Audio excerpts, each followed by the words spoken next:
Hey, moms and dads, don't you just love when your child reminds you about a school project at bedtime the night before it's due? With Skylight Calendar, you can avoid those last minute oops moments. It visually displays your family schedule in one place with different colors for each family member, so you can eliminate those last minute surprises that upset your kids.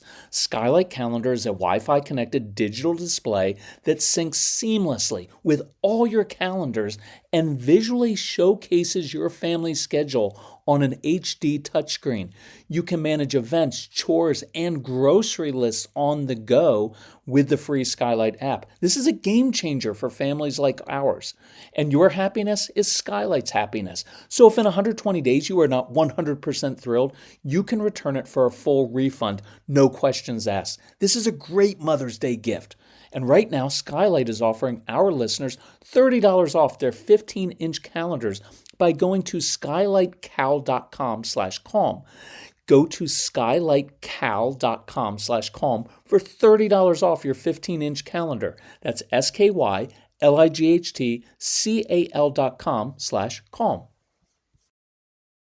So have you ever noticed when you try to push a strong-willed child, they resist even more? Have you ever noticed when you try to rush your kids with, come on, get in the car, gotta go, they usually move more slowly. Here's a big insight before we even get into this podcast. Your kids are not rejecting you. They're not rejecting your authority. They are rejecting your anxiety. So that is what we're going to discuss on today's episode of the Calm Parenting Podcast. Welcome. This is Kirk Martin, founder of Celebrate Calm. You can find us in our New Year's sale at celebratecalm.com. So last week I mentioned we had completely updated our 30 Days to Calm program. So if you have our programs, look in your app and you'll see all new content. I went through strategies for dealing with childhood wounds, more on dealing with your triggers, on moms especially who constantly check the temperature of their home. But several parents emailed and said they listened to just the first part of that program, just the first section, the first of 10 on parental anxiety, and that it was already eliminating a lot of the power struggles. So I want to focus on that and share that with you on this podcast. So this is about controlling your own personal and parental anxiety. And there are two parts of this anxiety in my experience. I personally struggle with my own anxiety. It's kind of a feeling like, hey, when is the other shoe going to drop, even though things are going well? And that anxiety kind of lives in my stomach. It occasionally causes this general feeling in the background of being on high alert for something. It's not debilitating for me, but it is aggravating. And I think some of this stems from my experience as a kid. And I get more into this with the childhood trauma stuff. But this is not an excuse. It's not blaming my parents for anything. It's just an explanation that makes sense. I was the third born in our family, and my dad frequently would, I don't have good words for this, hit my mom, abuse my mom, and sometimes my older brothers. So my antenna was up, constantly wondering when my dad was going to attack my mom verbally or physically, when I'd hear my mom screeching. Right? And I can remember that to this day. And the outburst and anger from my dad came from nowhere, out of the blue. So I think that's part of it. Plus, I am like your kids. I have a very, very busy brain, and so it doesn't always feel like I have control or order inside. And so things on the outside not being in order, unknowns, new experiences, tend to cause me to reflexively say no. You've heard that from your strong-willed kids. They just do the reflexive no. And that's not just, they're not just being defiant, they're just buying a little time to process and consider their options. And so here's how it affects me. If I'm anxious and a little bit on edge, it causes me to be short, to snap at my family. It can cause me to look inward too much and not be present with my loved ones because I'm spending so much time trying to figure out and get control of my own anxiety. It can also cause me to be controlling and picky about things. I know when I'm feeling sick physically, I get very particular about things and want everything just so. And I think that's because When I get the sense that my body is kind of out of order, so to speak, then I try to create order outwardly, and that's usually at the expense of relationships, and that's not cool. So you've heard me say a million times, our primary goal is to control ourselves first. It's the key to everything. And I know if I proactively work on alleviating my own anxiety, everyone around me benefits. Look, we go through this so many times. One of the greatest gifts you give your kids, your family, is not what you do for them. It is what you do for yourself, so that you don't, so your own control and anxiety and perfectionism issues inside. I like that I messed up the word perfectionism. And so those things inside begin to control you. So when you work on that first, man, it's a great gift to your kids and to your spouse. So I normalize anxiety. Why? Because it's pretty normal in humans. I don't deny it. I don't feel guilty about it. It just is, and it's normal. So I deal with it. And I deal with that a few ways. One is I do try to set aside just a couple minutes in the morning to reflect. I go through some of my daily affirmations because that grounds me. I go through gratitude, a recognition that everything doesn't have to be solved now, that in the larger picture, everything's going to be okay, that I don't have to control people or things. My personal faith comes into play here because that provides perspective and reassurance. And if you follow us on Instagram, physical exercise and fresh air are key for me. Having a physical goal, pushing myself a bit to work off some of that ick is really helpful. You'll notice on our Instagram and TikTok, I hike a lot. It is my best therapy. So figure out what works for you. In the later parts of our program, we deal with both childhood issues and making yourself a priority. And what I always want you to know is figure out what works for you. Even if it's weird, it doesn't matter. If it works for you, do it. Now, the anxiety that attacks almost every single parent on the planet is our anxiety about our child's future, because every good parent gets anxious about whether their child is going to be successful. But your anxiety never, ever helps or works. Anxiety causes the exact opposite response that you want from your kids. Think about it. When you begin the morning rushing your kids, they can hear it in your voice and they dive back under the sheets. We talked about get in the car, move, move, move. They go more slowly because they know when you are in that anxious mode, nothing they do will please you. And I'll say it again, they are not rejecting you or your authority. They're rejecting your anxiety because your anxiety is screaming at them, you won't move quickly enough and I'll get more and more frustrated and we're going to be aggravated at each other for the next hour.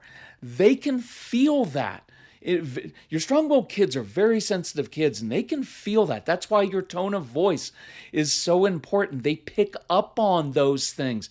Your kids are a little barometer for you. They know what mood you're in before every morning, before you know what mood you're in.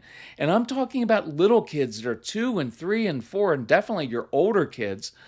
Look, when you lecture your kids constantly, it backfires. They ignore you. They discount what you say because the more words you use, the less valuable they become.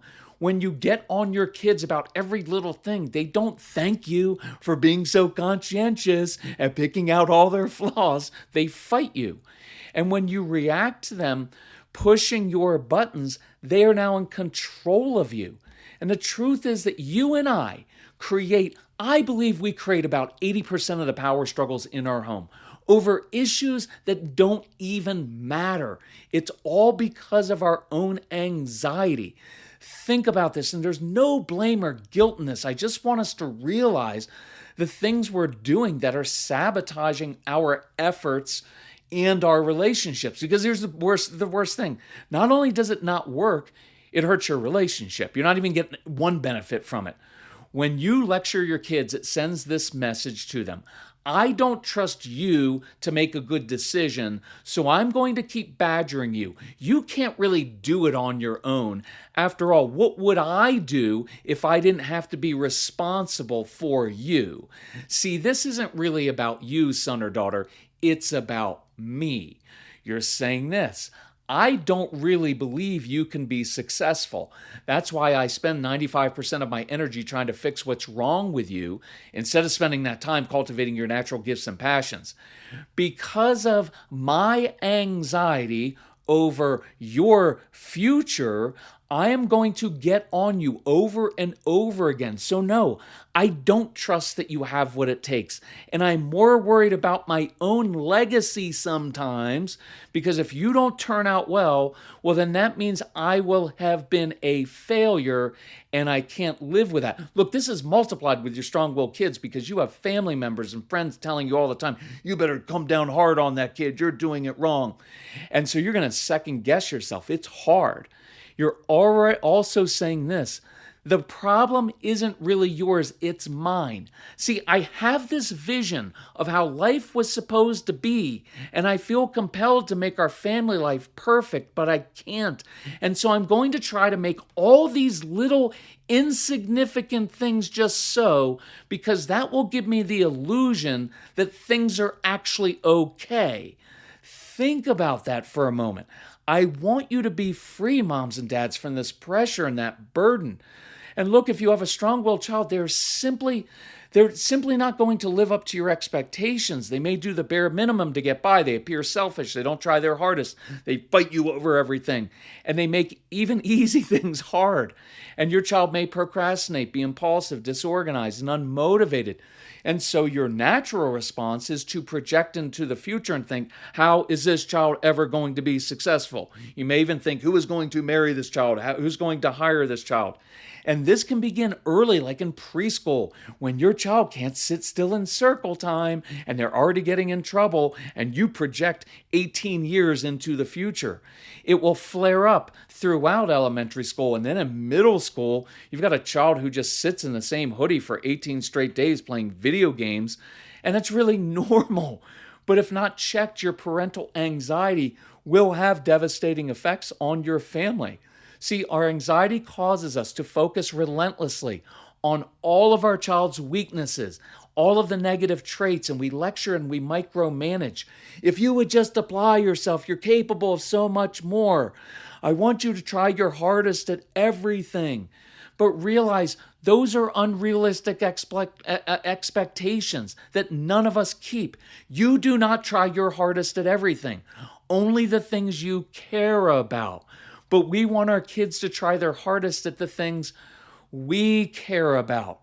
And I promise you, moms and dads, that once you step back and you give your kids some space, they will step up. But not if you are micromanaging them.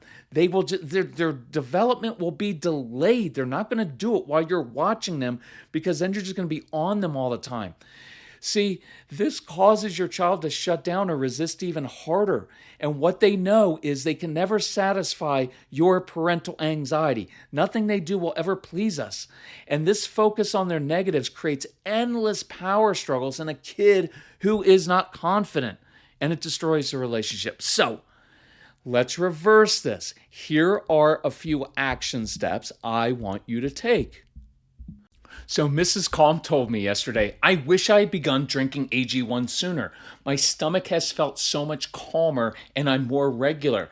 My AG1 in the morning provides some consistency I really crave. And that's one reason I love my AG1. It's an easy, healthy daily routine. No messes, no blenders. We put 1 scoop of AG1 into a bottle of water, shake it up, and start our day with 75 vitamins, probiotics, prebiotics, and whole food sourced ingredients.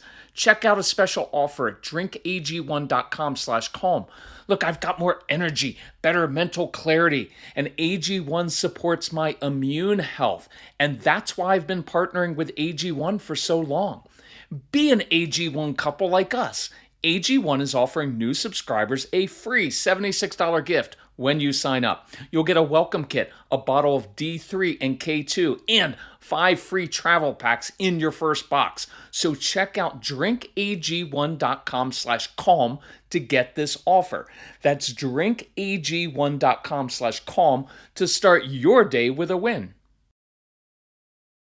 When we moved to our home, we were quoted a cost of over $20,000 for some trees and shrubs, but we just saved 90% with fast growing trees, and they helped us get the exact privacy and flowering trees and shrubs for our specific climate. And it's delivered right to our door in days. Fast Growing Trees is the biggest online nursery in the US with thousands of different plants and over 2 million happy customers, including us. They take the hassle out of creating your dream yard. Their Alive and Thrive guarantees ensures your plants arrive happy and healthy. Plus, get support from trained plant experts on call to help you choose and care for the right plants. This spring, Fast Growing Trees has the best deals for your yard, up to half off on select plants. Plus, listeners to our show get an additional 15% off their first purchase when using the code CALM at checkout. That's an additional 15% off at fastgrowingtrees.com using the code CALM. fastgrowingtrees.com/CALM. Offer is valid for a limited time. Terms and conditions may apply. Number 1, first, just acknowledge this pattern is happening in your home. Why do these traits irritate you or make you concerned about your child's future? Is it because you don't want your child making the same mistakes you did? That's a big one for many of us. Is it because your kids embarrass you, maybe in front of your family? That's your issue to deal with. Is it simply because you're afraid they won't succeed? Look, those are normal, legitimate concerns that you have, but you've got to recognize that that's controlling your behavior, and it's actually getting you the exact opposite response. So work on that. Number 2, address this with your child or your kids if appropriate. You may pull them aside sometimes and say, hey, does it seem like I'm always lecturing and micromanaging you? Like you can't really do anything to please me? And listen to them. They may just say, yeah, that's what it feels like. Okay, I need to apologize for that. That's my issue, not yours.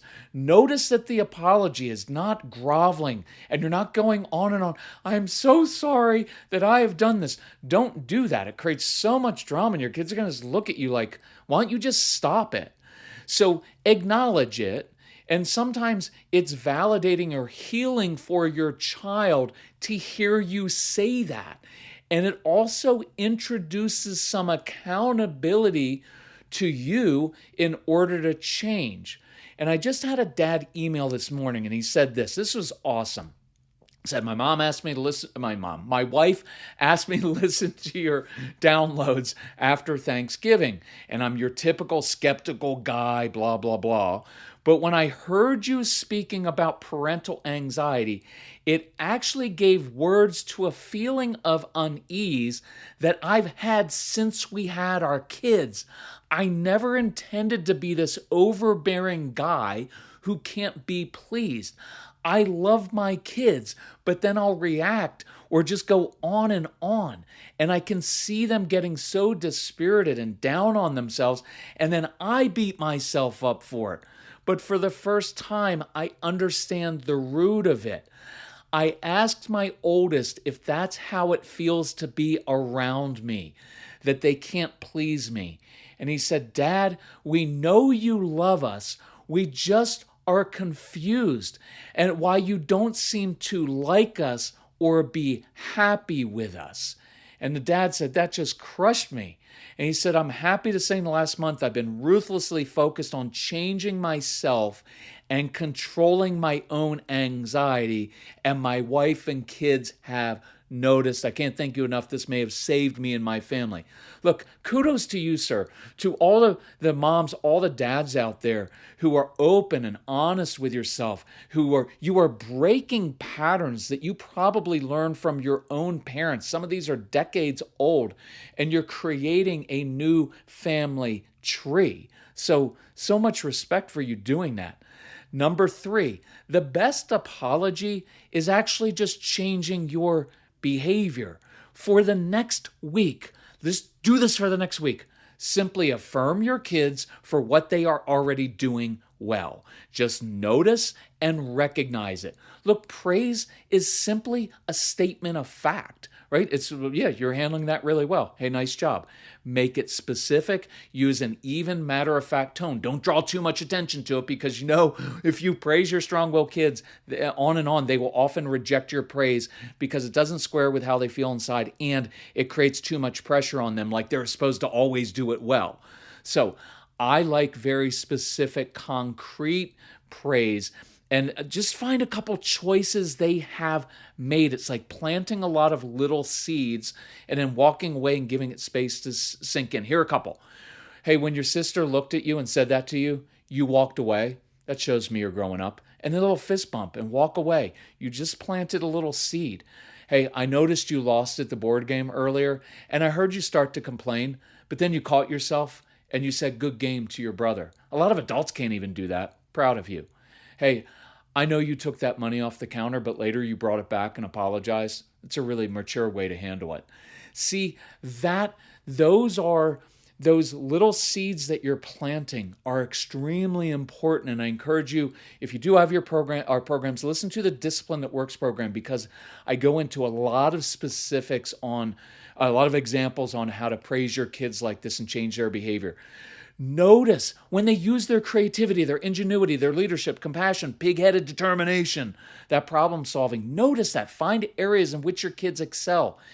And here's the cool part. When you begin doing this, you will change how your kids view themselves. You will also change how you view them and their future. And I remember as a dad thinking like, well, if I just praise my son, he's going to get soft and not try hard. You know what I discovered? The exact opposite happened. The more that I recognized Casey, small little steps he was taking, the harder he actually worked for me. Look, he wanted to please me. I was his dad, but he didn't always know how to do it. And so when I began noticing and saying, hey, I really like how you made that, I made like that decision you made, he wanted to make more of those decisions. It's really cool how it works. Okay, number 4, every time you get that urge to lecture or micromanage, do something you can control. Sometimes I would just go to the garage and organize for 10 or 15 minutes because that was something I could control that was not a human. So think about what is calming to you in that way. What do you like to do with your hands or something that you feel in control of? Because that'll settle you inside. I'd also just sit down because I can do that anywhere. And it's really hard to yell and lecture when you're sitting down. You feel stupid. So begin to catch yourself and just reset. Sometimes early on, I would ask Casey to use a code word when I began to lecture because that was second nature to me. So I needed a reminder until I learned some new habits. I'll give you a bonus tip here. When you get anxious in traffic, one morning or afternoon this week, and you know how it is, you're riding someone's bumper and you're like frustrated, like I'm late, and you're all aggravated, instead, purposefully allow one other person, not two, just one person to cut in front of you.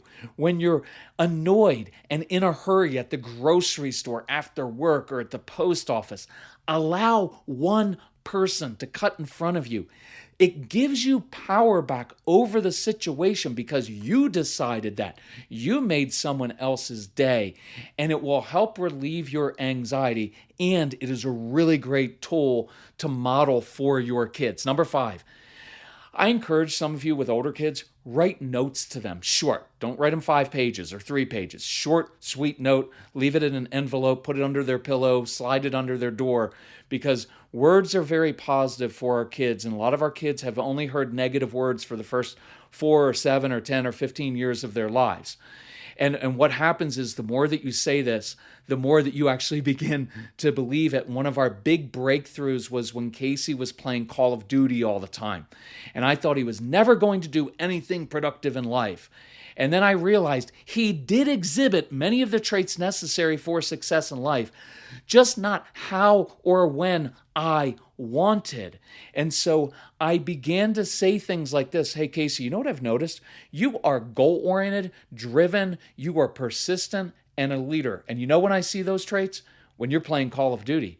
because you never give up. You don't do your homework, you don't eat, you don't sleep, you don't pee until you have won or gotten to the next level of your video games. I'm kind of kidding with that, but you know what I mean. They don't do other things. And what that tells you is when something is important to them, they can prioritize and they are persistent. And so what I told him is, what I've learned is when you do care about something, you are goal-oriented, you're driven, and you're persistent. I see you being a leader when you play.